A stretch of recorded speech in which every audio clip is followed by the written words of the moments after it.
这是您目前主要的工作收入来源吗？家中长辈对从事这个工作是什么看法？为什么会想要当一位装师？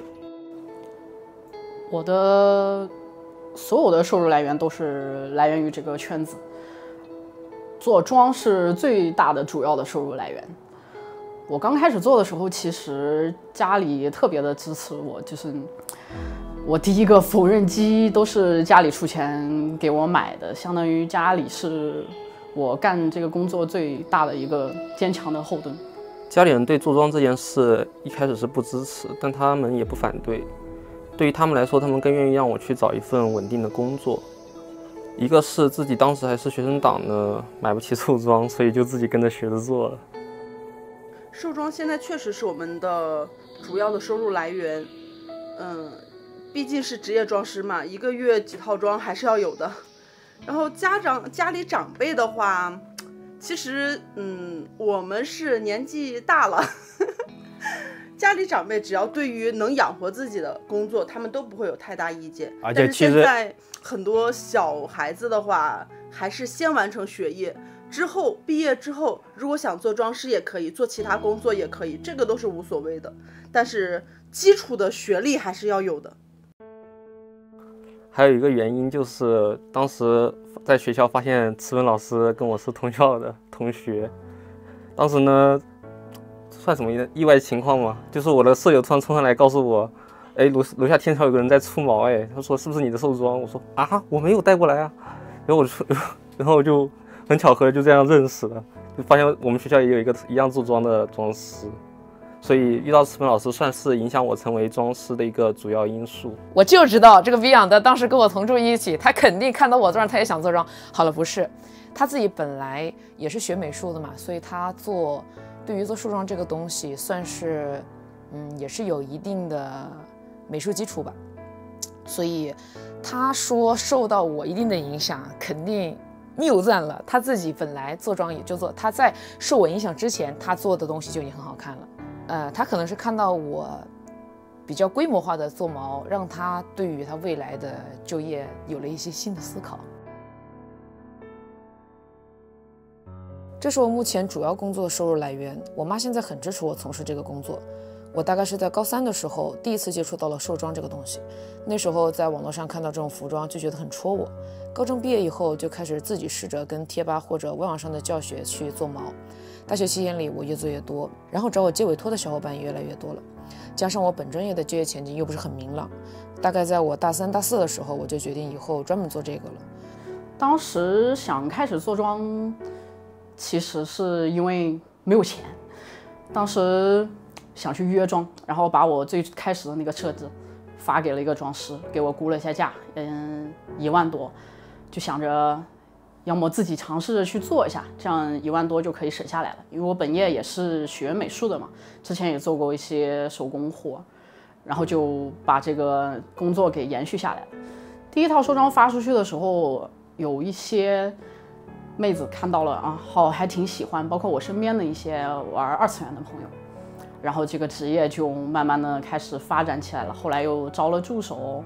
还有变成了工作室，刚开始是只有我一个人。因为之前也是自由职业者，然后现在再转换成另一个自由职业者。从来没有上过班的人是这个想法，就已经习惯了不去上班，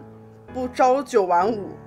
然后现在还是会想当一位自由职业，然后妆师可以满足自由职业和收入2方面，然后再加上毛毛很可爱呀，当然会想要拥有更多的毛毛。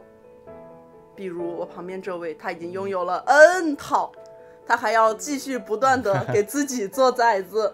工作室已经放不下啦。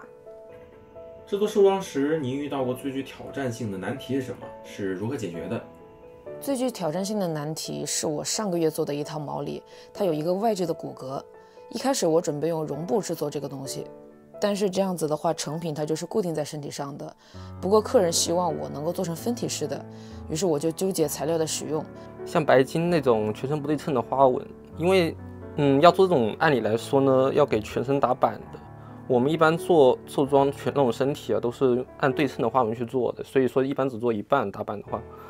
制作寿妆遇到最挑战性的技术难题，我觉得大概可能就是个人风格的确定。就是我的风格可能是比较多变的样子，然后经常是这个风格做一点，然后可能觉得这段时间又新移了新的风格，然后一点点转换。那实际上现在是更偏向于比较美系一点的，然后表情更生动一点的毛毛。最有挑战性的问题可能就是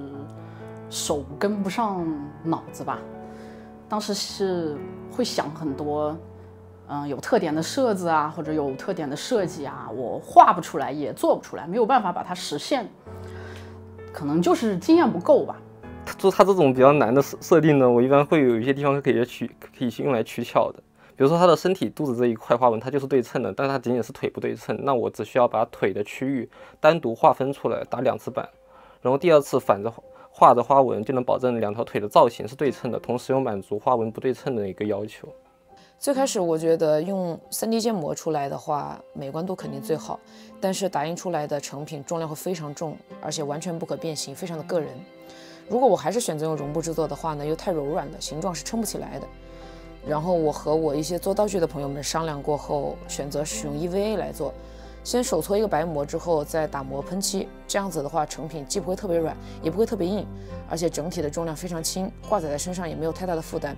不过缺点也有，因为这是我第一次使用 EVA 做这种东西，我的刮腻子和填缝做的不是太好，成品多少有点瑕疵。不过这次制作经验让我对做妆的材料选择有了很多新的思考。这就是做海绵头的问题嘛，就是海绵头无法固定它的完整的风格。然后，如果是打印头的话，打印头其实一批的载子是一个模子，下一批的载子又会根据当时审美的不同，然后换了一种风格，都是一种开盲盒的体验了。然后就买了一个平板，经常练啊，然后到处去收集一些动物长什么样子啊，有一些很多老师的优秀的作品啊去看，就把大脑里面的这个资源库扩充一下，然后不停的去练。画了大概上百张设计稿吧，虽然都是废稿，都没有发出来，但是也练了很多。现在虽然也画得不好，但是起码多少能同步率能达到60%左右了，其实也蛮有成效的，还挺开心的。在您的职业生涯中，有没有特别令您骄傲的作品或者时刻？在职业中特别值得骄傲的作品，我觉得不算骄傲吧，就意义比较深刻的作品，就是第一个头。第一个虽然奇丑无比，然后视野特别不好，然后佩戴舒适感也特别差，但是就是如果没有那个头的话，我可能就不会继续做下去了。那个头虽然各种不满意，但是还是让我能继续往下改进的基础吧。特别令我骄傲的作品应该就是我的2.0版本的小海盗。我制作兽头都是使用的手削海绵头，这种材料的一大特点就是每一个头都不会一模一样。当时制作2.0小海盗时，我脑子里只有一个大概的思路，就是成品要有少年感，但单看头骨是很难联想到最终成果的。所以在我实际做出成品的时候，我自己也很惊喜，我操，这简直就是我想象中的小海盗，这简直就是我，太可爱了，我自己都爱不释手。关注过我的朋友会发现，我的小海盗已经更迭到第5代了，其中有4个版本都是我自己制作的。每次我想使用一些新的制作方法的时候，就会拿小海盗来练，来试手。我自己在这里面可以尽情的发挥，没有顾忌，所以我在做自己 OC 的时候，才能感觉到最纯粹的做毛乐趣。对于我来说呢，有些设定的制作难度虽然比较大，但我清楚呢，如果能做出来的话，它展现出来的效果会比较让人惊艳。这种作品呢，会让我做起来比较有成就感。比如上面举例的那只白鲸。完成自己一个需要去尝试新的尝试，去解决问题和发现问题的过程，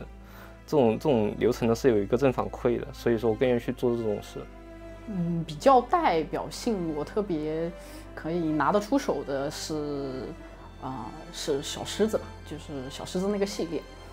是刚开始做的时候的第1年，在 B 站上当时发掉落的视频，还有制作的视频，非常的人过来问。非常多的人，那一次领养也是排到了40-50号，我看有很多自己已经养了很多设置的迷也过来问，确实挺开心的。也当时这个掉落也是我唯一一个一开售就被抢掉了的掉落。现在这个狮子的系列也已经出生了7只了，相当于是象征着我从无人问津的小装饰直接跨步到了大家都看到的装饰，有作品让大家看到了，真的还是非常的开心。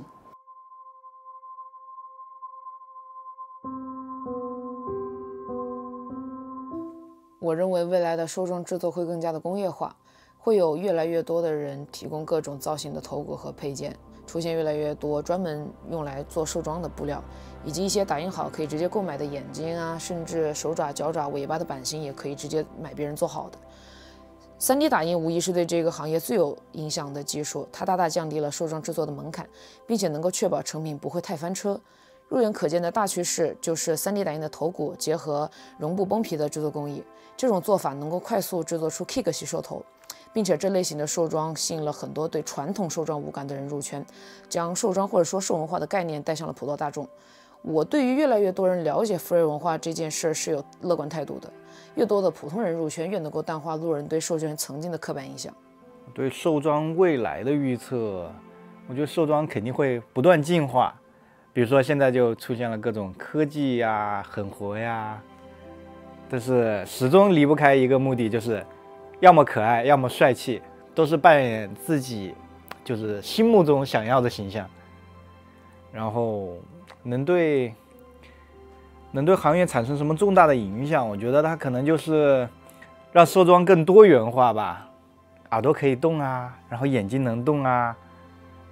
更可爱，更像一个真实的兽首。未来肯定会有更多人看到这个圈子的毛毛真可爱啊，毛茸茸的东西真好啊，然后加入进来，也会有很多的从业者加入进来，这个是肯定是有的。像现在大家非常反感的资本工厂，肯定也是会越来越多的。我觉得消费群体呢，兽装的消费群体是比较固定的，买兽装的大部分人都是圈里的人，这终究不是一个大众消费品，而是一个小众的奢侈品。兽装走的是一种定制化路线。对于未来的趋势，我觉得未来会出现更多更省力的制作方式，你甚至可以在电脑上完成绝大部分的设计工作，好比打印头骨就极大的降低了兽装的兽头的制作难度。比起削海绵头需要投入的时间和成本太大了。新趋势或者新技术对行业有什么重大的影响？我觉得可能就是翻模啊、3D 打印啊这些对头骨啊、对脸的制作，它会有一个促进作用。然后，但是实际上装饰的技术还是对兽装的审美啊什么的，就有一个很大的决定作用。量产更加平价，装饰的独特性让更独特。其实就看你的装饰的审美，钱包允许与否吧。装饰的审美也有关系，就是高定和平价。允许的情况下，大家都想要独特的。因为兽装就是需要独特，需要有独特性，对。每个圈子到最后发展肯定是会有很多的资本去渗入进来的，像大家很讨厌的量产的工厂，也许以后是真的会越来越多，但是他们带来的也不一定只有坏的影响，像他们做玩偶工厂或者是服装工厂的技术，也是很值得我们装饰去研究一下、学习一下的。